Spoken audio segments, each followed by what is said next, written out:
ଆସିଲୁ ମୋ ପାଖକୁ ଆସେ ପ୍ରେମା ଆଉ କାହିଁକି କାନ୍ଦୁଛୁ ରେ ମୁଁ ପୁରା ଭଲ ହେଇଗଲିଣି ଆରେ ପ୍ରେମା ମୋ ହସ ଦେଖି ତୁ ହସ ଆମେ ହସିବା ଦରକାର ଆମେ ହସିଲେ ଶ୍ୟାମକୁ ଡରିଲେ ଆମଠୁ ଦୂରେଇ ଯିବ ନହେଲେ ଆଖିଟା ପୁରା ମୋ ଉପରେ ଲାଗିଲାଣି ମୁଁ ଯେତେବେଳେ କାନ୍ଦୁଛି ମୋ ଆଖି ମତେ କହୁଛି ତୁ କାନ୍ଦିଲେ ତୁ ପ୍ରେମା କାନ୍ଦିବ ଭାରତୀ ତମ ମୋର ବିଶ୍ୱାସ ଭଲ ପାଇବା ତମକୁ ଆଜି ନୂଆ ଜୀବନ ଦେଇଛି ଏମିତି ମହାପୁର ନଭ୍ୟ ପ୍ରେମ କାହାଣୀ ପୁରାଣରେ ବି ନାହିଁ ତମକୁ ଶ୍ରବଣ କୁମାର ଛୁଟି ପାଦ ଆଗରେ ଆରେ ଶ୍ରବଣ କୁମାର ତମ ବାପା ମାଆକୁ କାନ୍ଧରେ ବସେଇ ବୁଲଉଥିଲା ହେଲେ ତମ ପୁଅ ତମ ମରଣ ସୁନିଶ୍ଚିତ ଜାଣିବି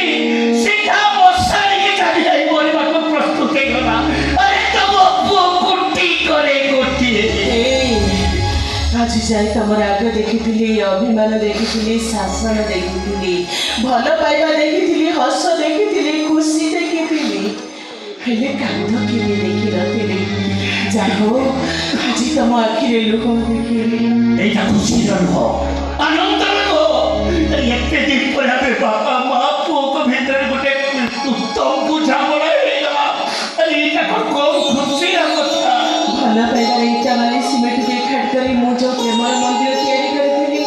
ଆଜି ତାର ମୁଣ୍ଡି ମରିଲା ଶୋଷ ନଥିଲେ ଯେମିତି ପାଣିର ମୂଲ୍ୟ ବୁଝି ହୁଏନି ଦୁଃଖ ନଥିଲେ ସୁଖର ମାନେ କ'ଣ ଜାଣି ହୁଏନି ଆଜି ମୋ ହସ ଖୁସିର ସଂସାର ପୁରୀ ଉଠିଲା ତମେ ଶଙ୍କର ଗାଡ଼ି ଧରି ବାହାରେ ଠିଆ ହେଇଛି ବୋଉକୁ ନେଇକି ଯାଅ ମୁଁ ଡାକ୍ତରଙ୍କୁ ବୁଝିଯାଏ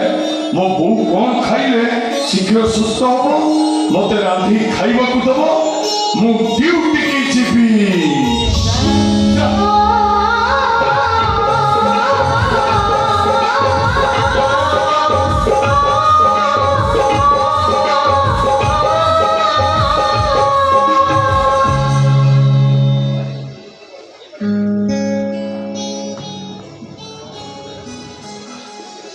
ଏଇଆକୁ କହନ୍ତି ଜୀବନ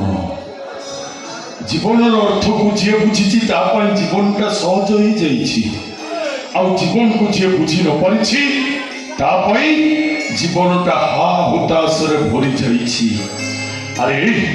ଯୋଉ ଝିଅ ପାଇଁ ମୋ ବୋଉ ଭଲ ହେଲା ସେ ଝିଅକୁ ତ ଏଇ ଖବରଟା ଦବାକୁ ହବ ନା ଆରେ ସେ ତ ମୋ ପାଇଁ ଦେବି ସେ ଈଶ୍ୱରକୁ ଡାକିଲା ତା ଡାକ ଠାକୁରେ ଶୁଣିଲେ ମୋ ବୋଉ ଭଲ ହେଇଗଲା ନା ସେ ଝିଅକୁ ଆଜିରେ ଖବର ଦବାକୁ ହବ ଆଜି